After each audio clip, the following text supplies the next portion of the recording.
அனைவருக்குமே வணக்கம். சற்று முன் கிடைத்திருக்கக்கூடிய ஒரு மிக மிக முக்கியமான செய்தி ஒன்று வெளியாகியுள்ளது. சற்று முன் உதயநிதியை புறக்கணித்த திமுக அமைச்சர்கள் உட்கட்சியில் மோதல், இது மாதிரி பார்த்தீங்கன்னா செய்திகள் வெளியாயிருக்கு. ஏற்கனவே திமுக ஒரு மிகப்பெரிய பிரச்சனையாக தான் போயிட்டு இருக்கு இல்லையா? ஸோ அண்ணாமலை பல்கலைக்கழகத்தில் நடந்த சம்பவம் பார்த்தீங்கன்னா உதயநிதி இதில் சம்மந்தம் இருக்குது. அவருடைய நெருங்கிய நபர் தான் இதில் பாலியல் விவகாரத்தில் கைது செய்யப்பட்டிருக்காரு.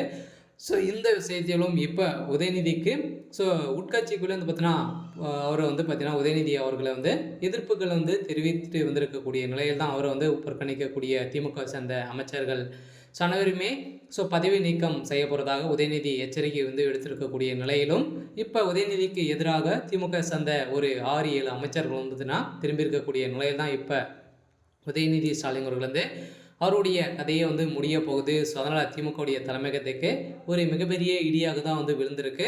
ஸோ இருந்தாலும் என்ன நடக்குது அப்படின்றத தொடர்ந்து வீடியோவில் பார்க்கலாம். ஸோ அதுக்கு முன்னாடி நம்ம சேனலுக்கு இப்போ தான் நீங்கள் முதல் முறையாக வந்திருக்கீங்க அப்படின்னா மறக்காமல் நம்மளுடைய சேனலை சப்ஸ்கிரைப் பண்ணி சப்போர்ட் பண்ணுங்கள்.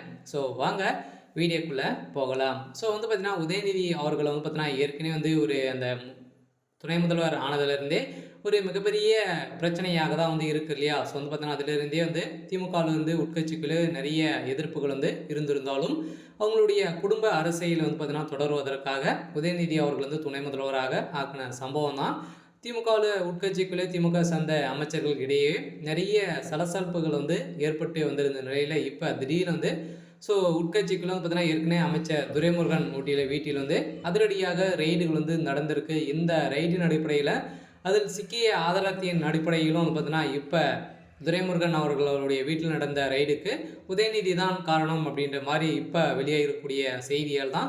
இப்போ அதை தொடர்ந்து திமுக சேர்ந்த அமைச்சர்கள் பார்த்தீங்கன்னா அனிதா ராதாகிருஷ்ணன் தொடர்ந்து மீதி இருக்கிற அமைச்சர்களுக்கும் ரைடுகள் போக போகிறாங்க அப்படின்ற மாதிரி தான் வெளிவட்டாரத்தில் பேசப்பட்டு இருக்கக்கூடிய நிலையில் இதில் திமுக சேர்ந்த அமைச்சர்கள் தான் சிக்குவாங்க இல்லையா? ஸோ பார்த்தீங்கன்னா திமுக சேர்ந்த அமைச்சர்கள் திமுகவுடைய தலைமையகத்துக்கு எந்த ஒரு ஃபண்டும் கொடுக்கல அப்படின்ற மாதிரி உதயநிதி ஸ்டாலின் இப்போ பார்த்தீங்கன்னா அதிரடியாக எந்த ஆக்ஷன் இறங்கியிருக்காரு. ஸோ இந்த பணங்கள் அனைத்தையுமே பார்த்தீங்கன்னா நம்ம மட்டும்தான் முன்னேறணும், அவங்களாம் சரி முன்னேறக்கூடாது அப்படின்ற ஒரு நோக்கத்தோடு பார்த்தீங்கன்னா உதயநிதி ஸ்டாலின் அவர்கள் இப்போ திமுக சார்ந்த அமைச்சர்கள் அனைவருக்குமே ரைடுகள் நடக்க போகுது அப்படின்ற மாதிரி தான் இப்போ வெளியேறக்கூடிய செய்தியால் இப்போ உதயநிதிக்கு திமுக சார்ந்த அமைச்சர்களே புறக்கணிப்புகள் ஏற்பட்டிருக்கக்கூடிய நிலையில் தான் ஏற்கனவே கனிமொழி அவர்களுக்கும் உதயநிதி அவர்களுக்கும் இடையே நிறைய சலசலப்புகளும் சண்டைகளும் ஏற்பட்டிருந்தது. இதை தொடர்ந்து அமைச்சர் துரைமுருகன் துணை முதல்வர் ஆனதிலிருந்தே துரைமுருகன் அவர்களுக்கும் உதயநிதி அவர்களுக்கும் இடையே நிறைய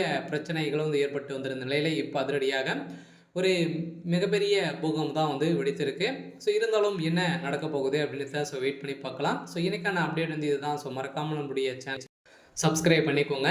தேங்க்யூ.